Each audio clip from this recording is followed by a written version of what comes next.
श्री सूत जी कहते हैं, राज सिंहासन प्राप्त कर लेने पर वीर राजा भद्रायु ने किसी समय अपनी धर्मपत्नी के साथ रमणी वन में प्रवेश किया। वहां उन्होंने देखा कि कुछ ही दूरी पर एक ब्राह्मण पति पत्नी चिल्लाकर भाग रहे हैं और कोई बाघ उनका पीछा कर रहा है। वे दोनों पति पत्नी चिल्लाकर कह रहे थे कि महाराज, हे राजन, हे करुणानिधि, हमारी रक्षा कीजिए, रक्षा कीजिए। ये पुकार सुनकर राजा ने अपना धनुष उठाया। इतने में ही वह बाघ आ पहुंचा। उसने ब्राह्मणी को पकड़ लिया। वह हा नाथ, हा नाथ, हा प्राण वल्लभ, हा शंभो, हा जगदीश्वर आदि कहकर विलाप करने लगी। बाघ बड़ा ही भयानक था। उसने जैसे ही ब्राह्मणी को पकड़ा, तुरंत ही राजा भद्रायु ने अपने तीखे बाणों से उसके मर्म में आघात कर दिया। किंतु वह महाबली बाघ उन बाणों से तनिक भी व्यथित न होकर ब्राह्मणी को बलपूर्वक खींचकर दूर निकल गया। अपनी पत्नी को बाघ के पंजे में पड़ी हुई देखकर ब्राह्मण को बड़ा दुख हुआ। वह विलाप करने लगा, हा प्रिये, हा कांते, हा पतिव्रते, मुझे यहाँ अकेला छोड़कर तुम परलोक में कैसे चली गई? तुम्हें छोड़कर मैं कैसे जीवित रह सकता हूँ? राजन, तुम्हारे वे अस्त्र शस्त्र कहाँ हैं जिनकी बड़ी प्रशंसा सुनी जाती थी? वह महान धनुष अब क्या हो गया? तुम्हारा 12,000 हाथियों से भी अधिक बल कहाँ है? तुम्हारे शंख, खड्ग और मंत्रास्त्र विद्या से क्या लाभ हुआ?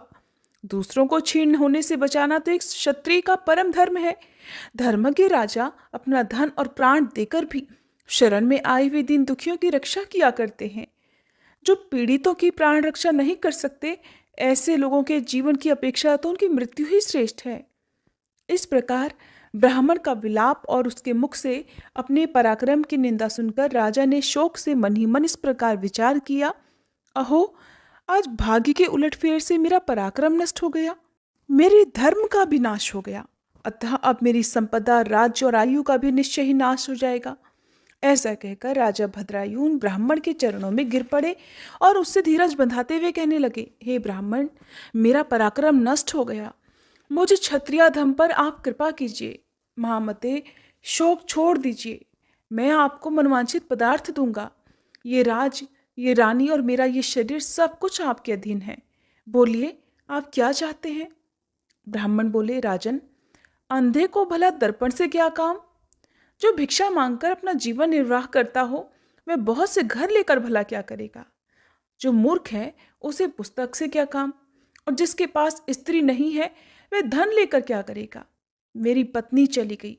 मैंने कभी काम सुख का उपभोग नहीं किया, अतः काम भोग के लिए आप अपनी इस बड़ी रानी को मुझे दे दीजिए। राजा कहने लगे, ब्राह्मण, क्या यही तुम्हारा धर्म है? क्या तुम्हें गुरु ने यही उपदेश दिया है? क्या तुम नहीं जानते कि पराई स्त्री का स्पर्श स्वर्ग और स्वेश की हानि कराने वाला है? पर स्त्री के उपभोग से जो पाप कमाया जाता है, उसे सैकड़ों प्रायश्चित्तों द्वारा भी कभी धोया नहीं जा सकता।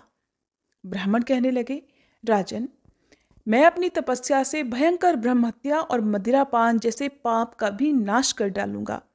फिर पर स्त्री संगम भला किस गिनती में है? इसलिए आप अपनी इस पत्नी को मुझे अवश्य दे दीजिए, नहीं तो आपको निश्चय ही नरक में जाना होगा।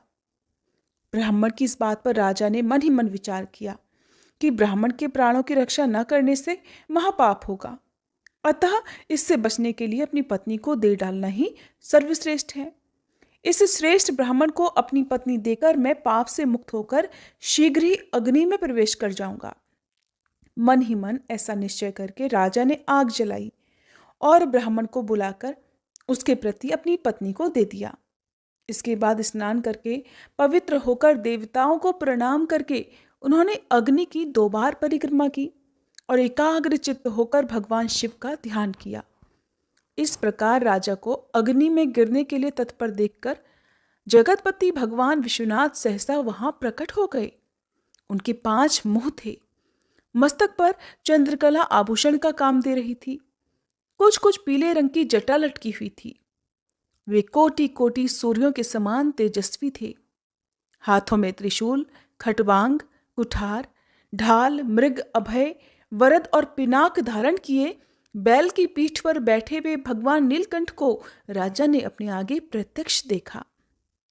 उनके दर्शन जनित आनंद से युक्त होकर राजा भद्रायु ने हाथ जोड़कर उनकी स्तुति की।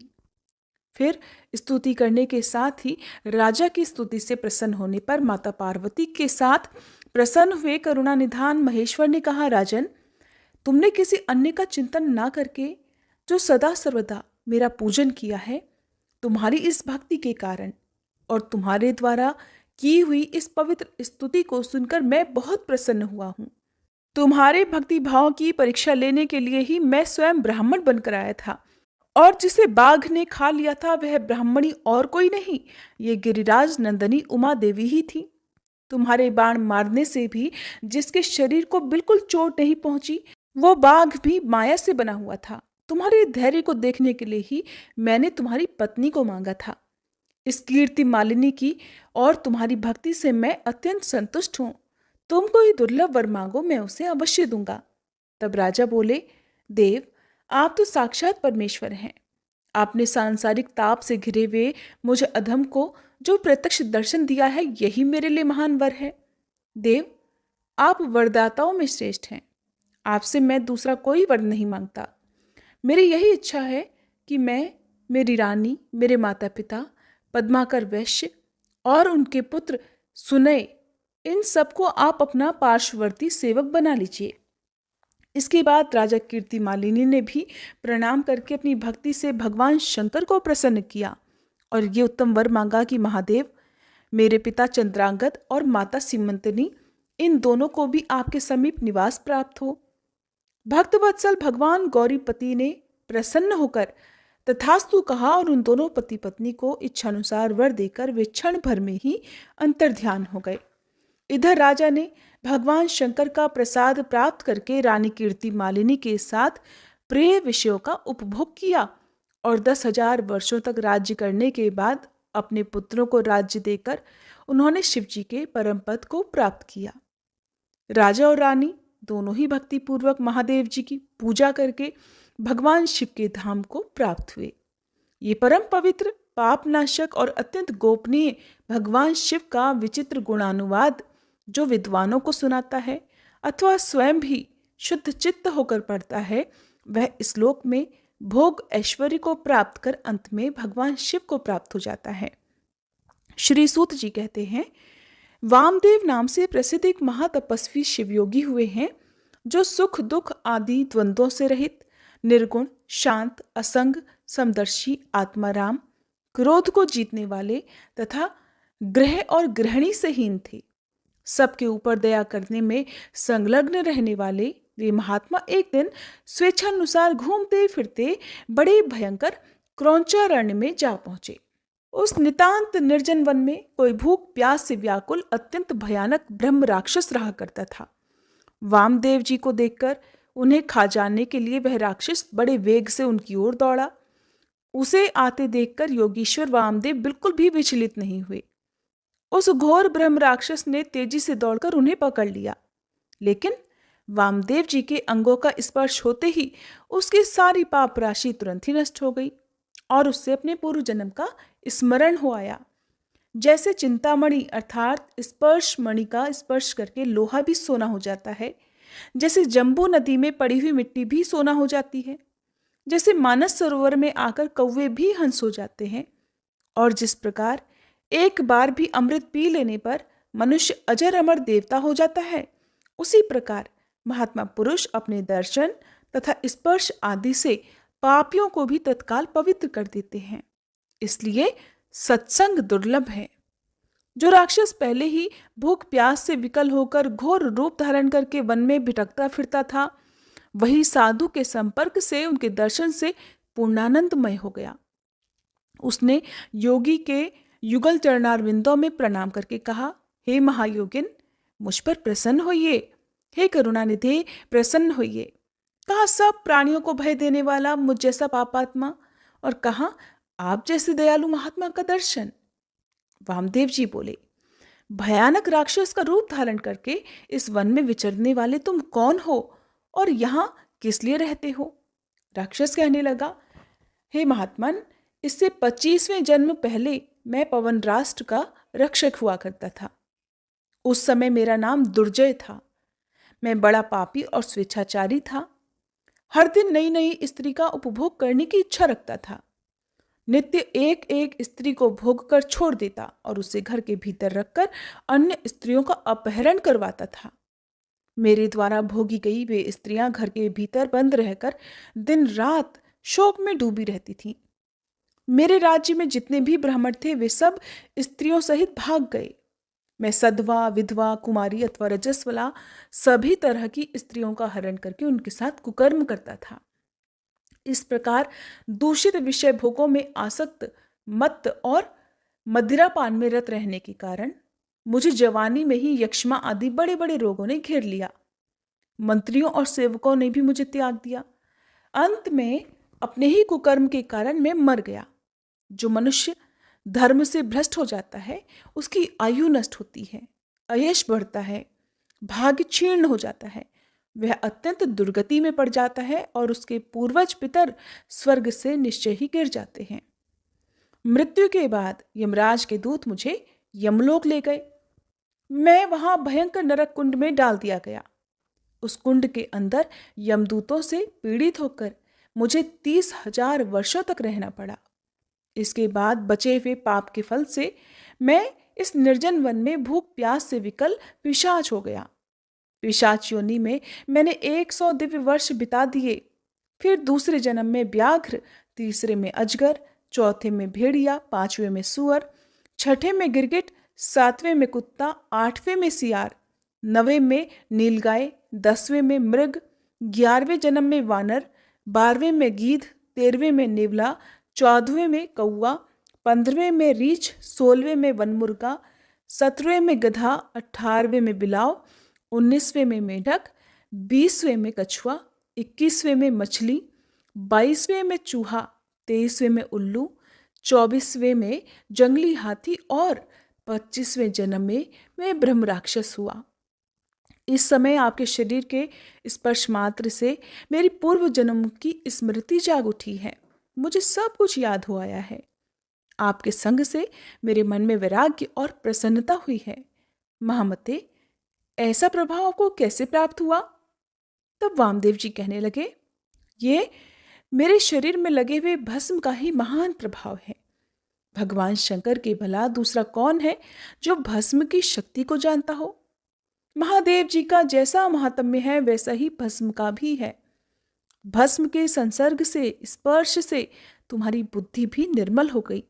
इसलिए तुम भी श्रद्धा से पवित्र त्रिपुंड धारण करो। महातपस्वी शिवयोगी वामदेव ने इस प्रकार भस्म का महात्म्य बतलाकर भस्म को अभिमंत्रित करके उसे घोर ब्रह्म राक्षस को दिया। उससे ब्रह्म राक्षस ने अपने ललाट में त्रिपुंड धारण किया और उसके प्रभाव से वह तत्काल ब्रह्म राक्षस शरीर का त्याग करके दिव्य स्वरूप से सुशोभित होने लगा। उसने भक्ति पूर्वक गुरु वामदेव जी की परिक्रमा की और दिव्य विमान पर बैठकर पुण्य लोक को प्रस्थान किया। महायोगी वामदेव साक्षात शिव की ही तरह पुनः संसार में भ्रमण करने लगे।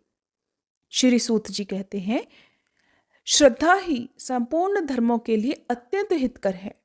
श्रद्धा से ही मनुष्यों को दोनों लोकों में सिद्धि प्राप्त होती है। श्रद्धा से भजन करने वाले पुरुष को पत्थर की मूर्ति भी फल देने लगती है। श्रद्धा भक्ति से पूजा करने पर अज्ञान गुरु भी सिद्धिदायक हो जाता है। श्रद्धा से जप किया हुआ मंत्र अव्यवस्थित होने पर भी फल देने वाला होता है। श्रद्धा से पूजा करने पर देवता नीच से नीच पुरुष को भी फल देने लगते हैं। अश्रद्धा से की गई पूजा, दान, तप, यज्ञ, हवन और व्रत सभी निष्फल हो जाते हैं। ठीक वैसे ही जैसे बांझ वृक्ष का फूल व्यर्थ हो जाता है। जो सर्वत्र संशययुक्त, श्रद्धाहीन और अत्यंत चपल होता है, चंचल होता है, वह परमार्थ से भ्रष्ट होकर संसार बंधन से कभी मुक्त नहीं हो पाता। मंत्र, तीर्थ, ब्राह्मण, देवता, ज्योतिषी, औषधि और गुरु में जिसकी जैसी भावना होती है उसे वैसी ही सिद्धि प्राप्त होती है। इस विषय में एक अत्यंत अद्भुत उपाख्यान बतलाया जाता है जिसे सुनने से सभी मनुष्यों के मन की अश्रद्धा तुरंत ही दूर हो जाती है, उनके मन में श्रद्धा जाग जाती है। पूर्व काल में पांचाल देश के राजा के सिंह केतु नाम से विख्यात एक पुत्र था। जो सभी उत्तम गुणों से युक्त और सदा क्षत्रिय धर्म में लीन रहने वाला था। एक दिन महाबली सिंह केतु कुछ सेवकों को साथ लेकर शिकार खेलने के लिए वन में गया। राजकुमार का कोई सेवक जो भील कुल में उत्पन्न हुआ था, शिकार की खोज में इधर उधर घूम रहा था। उसने एक टूटा फूटा गिरा पड़ा पुराना देवालय देखा। उसमें चबूतरे पर एक शिवलिंग पड़ा हुआ था, जो कि पीठ से टूटकर अलग हो गया था। वह शिवलिंग सीधा और सूक्ष्म था। शबर अर्थात भील ने उसे मूर्तिमान सौभाग्य की तरह देखा। पूर्व कर्म से प्रेरित होकर उसने उस शिवलिंग को बड़ी तेजी से उठा लिया और बुद्धिमान राजपुत्र को दिखाया कि प्रभु देखिए, ये कैसा सुंदर शिवलिंग है, मैंने इसे यहीं देखा है। मैं आदर पूर्वक इसकी पूजा करूंगा। आप मुझे बस पूजा की विधि बता दीजिए, जिसे मंत्र न जानने वाले मुझ जैसे पुरुषों के द्वारा भी की गई पूजा से भगवान शिव प्रसन्न हो जाएं। निषाद के इस प्रकार पूछने पर परिहास कुशल राजकुमार ने हंसकर कहा, शिवलिंग को शुद्ध आसन पर स्थापित करके सदा संकल्प पूर्वक नए जल से अभिषेक करो। शुभ गंध अक्षत वन के नए नए पात्र पुष्प धूप दीप आदि के द्वारा पूजन करें। चिता का भस्म चढ़ाएं और अपने भोजन करने योग्य अन्न के द्वारा ही भगवान को नैवेद्य लगाएं। पुनः धूप दीप आदि उपचारों को अर्पित करें। यथा योग्य नृत्य वाद्य और गीत आदि की भी व्यवस्था करें। फिर नमस्कार करके विधिपूर्वक भगवान का प्रसाद ग्रहण करना चाहिए। ये मैंने तुम्हें शिव पूजन की बिल्कुल साधारण विधि बतलाई है। अपने स्वामी के इस प्रकार उपदेश देने पर चंडक नाम वाले उस शबर ने उसे सादर शिरोधारी कर लिया और घर आकर लिंग मूर्ति महेश्वर का हर दिन पूजन करना शुरू कर दिया। वह प्रतिदिन चिताभस्म का उपहार भेंट किया करता। अपने लिए उसे खुद जो जो प्रिय वस्तुएं थी वो सब गंध पुष्प अक्षत आदि पहले भगवान शिव को निवेदित करता। उसके बाद वह भगवत प्रसाद को स्वयं ग्रहण करता था। इस प्रकार वह पत्नी के साथ भक्तिपूर्वक महेश्वर की पूजा में संलग्न रहा। इस आराधना में उसे कई वर्ष बीत गए। एक दिन जब वह शबर शिव पूजा के लिए बैठा, तब देखता है कि पात्र में चिता का भस्म बिल्कुल भी नहीं बचा हुआ है। तब वह तुरंत उठकर दूर दूर तक चिता की भस्म ढूंढता हुआ घूम आया, किंतु कहीं भी उसे चिता भस्म नहीं मिली। आखिरकार वह थक हार कर अपने घर लौट आया और अपनी पत्नी को बुलाकर उससे कहा कि प्रिय, चिता भस्म तो मुझे नहीं मिली, बताओ अब मैं क्या करूं। आज मुझ पापी के शिव पूजन में विघ्न पड़ गया। पूजा के बिना मैं क्षण भर भी जीवित नहीं रह सकता। अपने पति को इस प्रकार व्याकुल देखकर शबर की पत्नी कहने लगी, नाथ डरिए मत, मैं एक उपाय बताती हूँ। ये अपना घर बहुत दिनों का पुराना हो गया है।